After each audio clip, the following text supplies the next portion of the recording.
Est-ce que vous voyez ce propriétaire, peut-être dans ta maison, peut-être le voisin, chaque fois que tu vas à l'école, chaque fois que tu te lèves, tu veux aller faire quelque chose, tu le vois chaque matin, il est en train de laver le véhicule.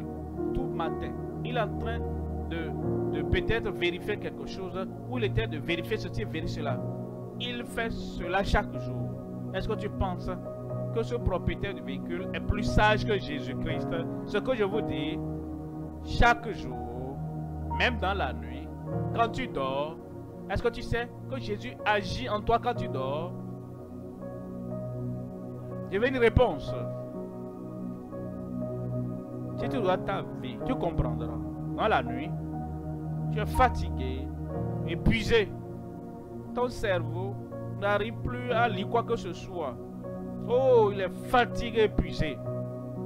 Alors, ton cœur, si on te dit à 21h, viens courir, tu veux alors courir, tu vas dire, je suis vraiment vanné. Je ne peux rien faire. Et tu te couches dans la nuit. Dieu agit et règle ton cerveau. Et il règle tout. La fatigue que tu as dans la nuit, tout est balayé maintenant. Tu te réveilles le matin et tu dis, maintenant, meilleur que l'année dernière, je peux courir maintenant. Pourquoi? Parce qu'il le fait chaque jour. S'il le fait pour le cerveau, pendant que nous dormons, dans le cœur, il agit aussi dans le cœur. Il agit sur nos intentions. Il agit sur toutes choses.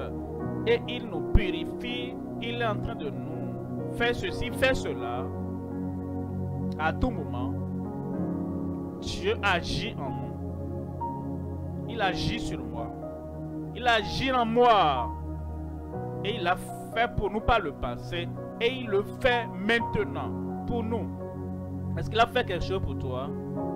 Le pardon. Est-ce qu'il a fait quelque chose pour toi? Le salut. Est-ce qu'il a fait quelque chose pour toi?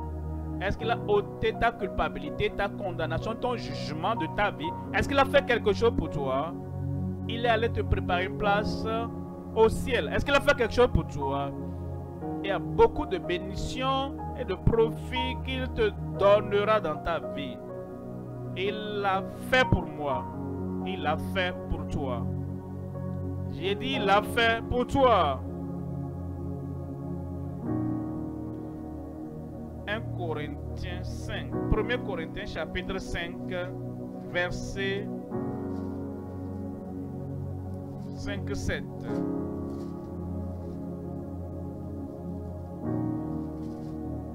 Faites disparaître le vieux levain, afin que vous soyez une pâte nouvelle, puisque vous êtes sans levain, car Christ, notre Pâque, a été immolé pour nous. Immolé pour moi. Dis-le.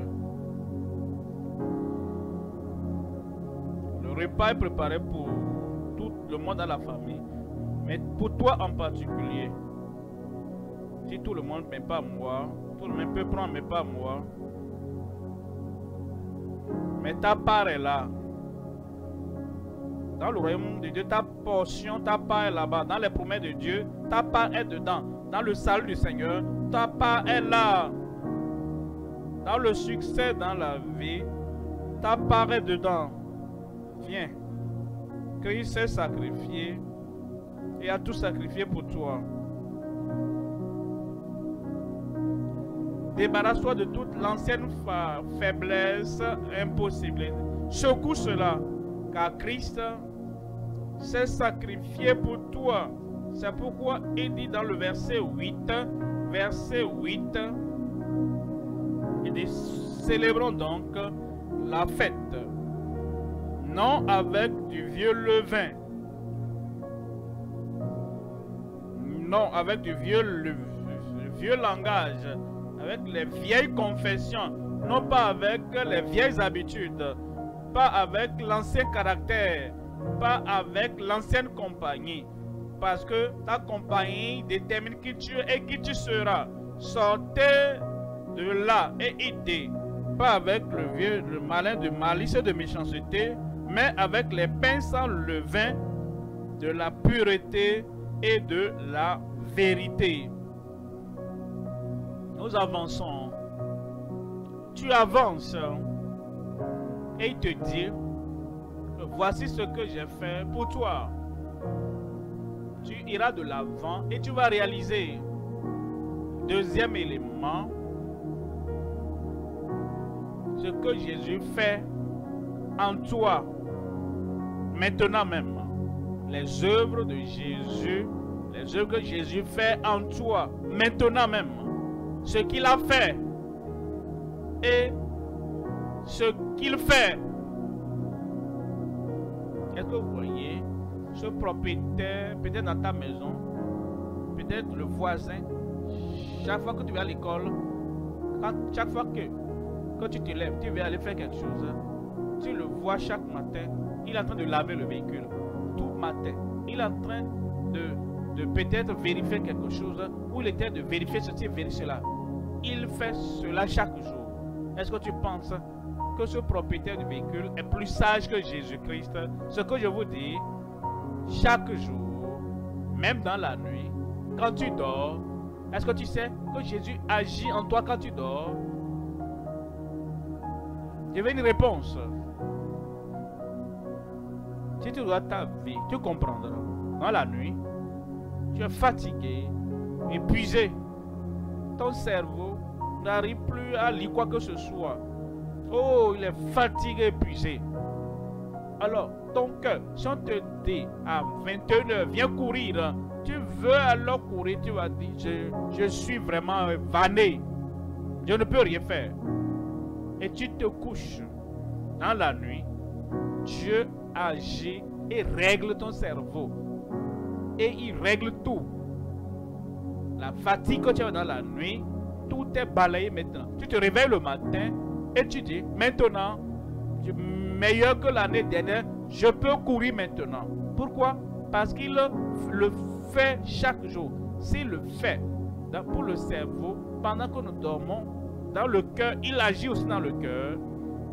Il agit sur nos intentions. Il agit sur toutes choses. Et il nous purifie. Il est en train de nous faire ceci, faire cela. À tout moment, Dieu agit en nous. Il agit sur moi. Il agit en moi. Et il l'a fait pour nous par le passé. Et il le fait maintenant pour nous. Au présent. Et les œuvres de Christ ne vont jamais cesser dans ta vie. En Jean 5, verset 17. Jean 5, 17. Jean 5, 17. Mais Jésus leur répondit, mon Père agit jusqu'à présent. Je pensais qu'il a cessé. Parce qu'il a mis les étoiles. Il a mis Mercure. Il a mis toutes les autres planètes là-bas. Et je pensais qu'il n'agit plus. Mais Jésus dit, chaque fois, la création de Dieu, mon Père agit jusqu'à présent. Il regarde ce qu'il a planifié pour la descendance d'Abraham. Et comme il les a conduits par la Syrie et par le pays des Philistins, il les a conduits par l'Empire grec. Il agit. Mon Père agit jusqu'à présent. Alors il envoie Jean-Baptiste, il leur envoie Jésus et il envoie les apôtres aussi. Mon Père agit jusqu'à présent. Il n'y a pas un moment où le Père n'agit pas dans sa création. Alors la beauté de tout cela pour vous et moi, mon Père agit jusqu'à présent. Moi aussi j'agis. Moi aussi j'agis. Sur ton salut, il agit. Après que tu sois sauvé, il agit pour que tu sois ferme et stable et soutenu. Et j'agis. Il agit dans ton âme, il agit dans ton esprit, il agit dans ton corps, il agit dans ton voyage, il agit dans tes réalisations, il agit en toutes choses. Et il continue d'agir. Mon Père agit. Jusqu'à présent, moi aussi j'agis. Gloire à Dieu. J'ai dit gloire à Dieu. Jésus agit en moi à tout moment. Et toi? J'ai dit et toi? Et toi, Jésus agit dans ta vie à tout moment. Voilà pourquoi chaque jour doit conduire à l'étape suivante. Chaque semaine conduit à l'étape suivante. Chaque mois conduit à l'étape au statut suivant. Parce que Jésus continue d'agir en toi. Et si maladie vient, il est toujours là. Le guérisseur qui demeure, le docteur qui demeure, il agit en toi et il va ôter cette maladie au nom de Jésus.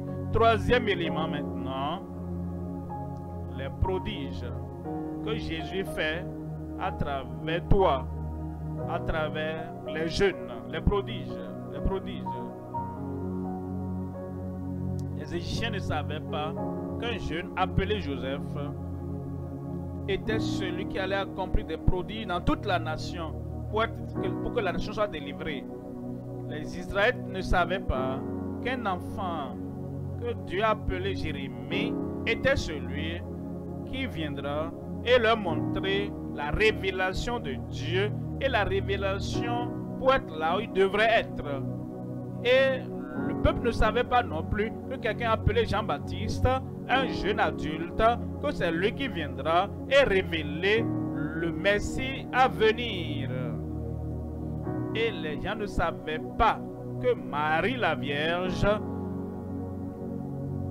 étant donc la fourchette d'une jeune adulte, c'est elle qui amènera le Sauveur dans le monde.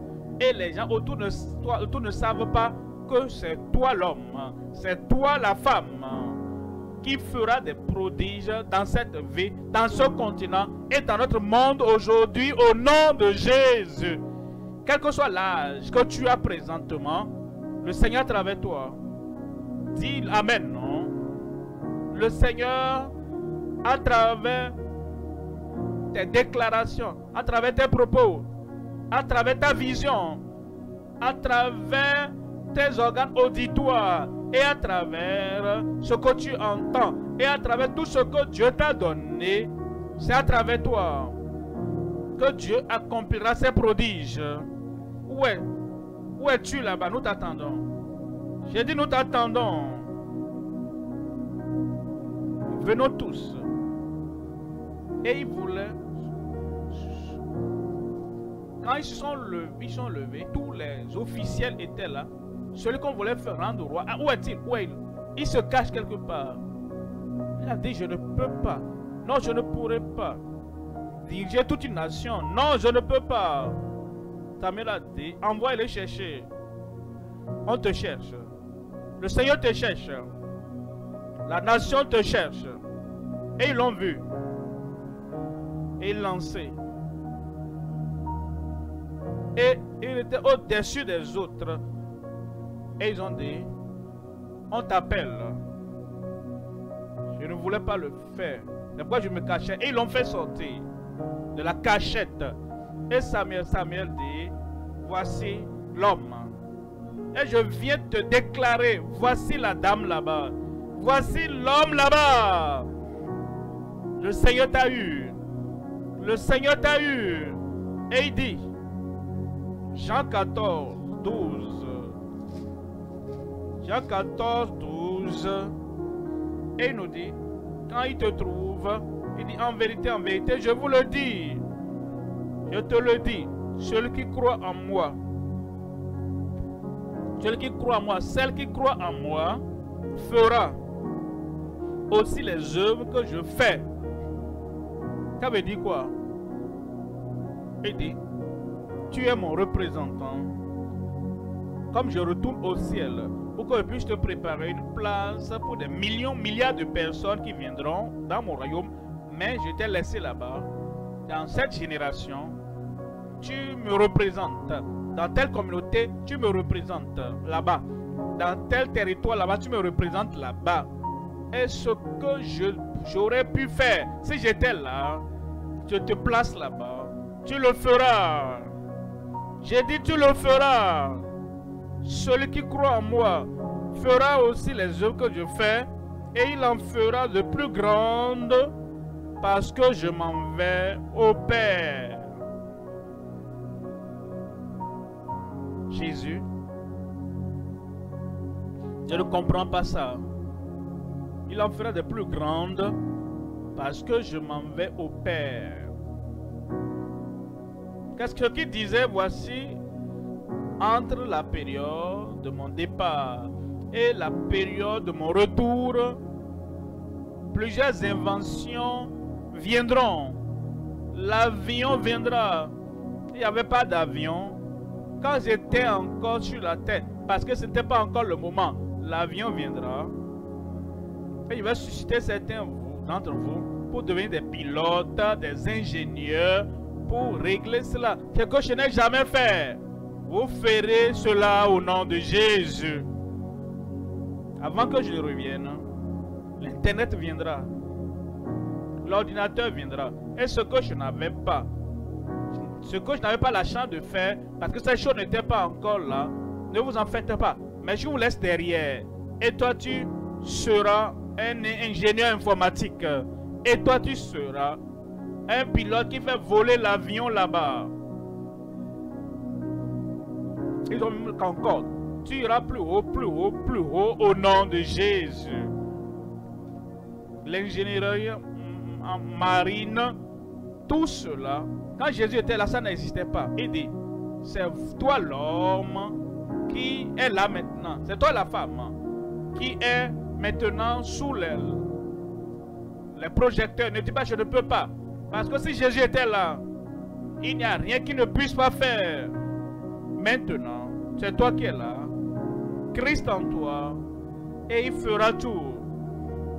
Maintenant, à travers les jeunes d'aujourd'hui, n'importe où dans le gouvernement, au collège, n'importe où, dans l'éducation, le Seigneur veut te susciter. Je le ferai. J'ai dit, je le ferai. Et tu feras ce que je n'ai pas fait.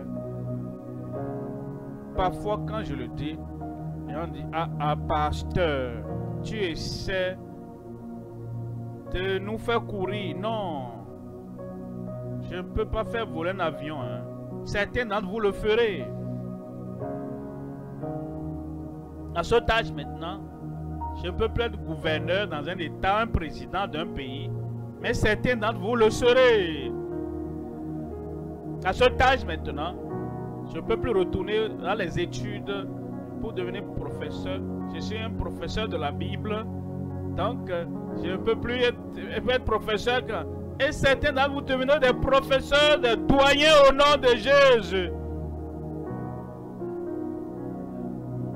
Je le ferai. Je le ferai. Et c'est ma joie de voir que maintenant, les réalisateurs sont partout. Les œuvres de Jésus à travers les jeunes peuvent être interprétées de différentes manières, mais il est possible de considérer le service, l'amour et la compassion comme des exemples d'actions qui reflètent les enseignements de Jésus. Dans la Bible, Jésus encourageait les jeunes et les personnes de tous âges à suivre ses pas, à aimer leurs prochains, à partager et à servir les autres. Service et amour pour les autres. Matthieu 20 verset 28. C'est ainsi que le Fils de l'homme est venu, non pour être servi, mais pour servir et donner sa vie en rançon pour beaucoup. 1 Jean 3 verset 18. Petits enfants, n'aimons pas en parole et avec la langue, mais en action et avec vérité. Partage et générosité. Luc 3 verset 11. Il leur répondit que celui qui a 2 tuniques partage avec celui qui n'en a pas, et que celui qui a de quoi manger fasse de même. Acte 20 verset 35. Je vous ai montré de toute manière que c'est en travaillant ainsi qu'il faut soutenir les faibles, et se rappeler les paroles du Seigneur Jésus, qui a dit lui-même: il y a plus de bonheur à donner qu'à recevoir. Compassion et soutien aux nécessiteux. Matthieu 25 verset 40. Et le roi leur répondra: je vous le dis en vérité, toutes les fois. Merci pasteur. Que Dieu vous encourage.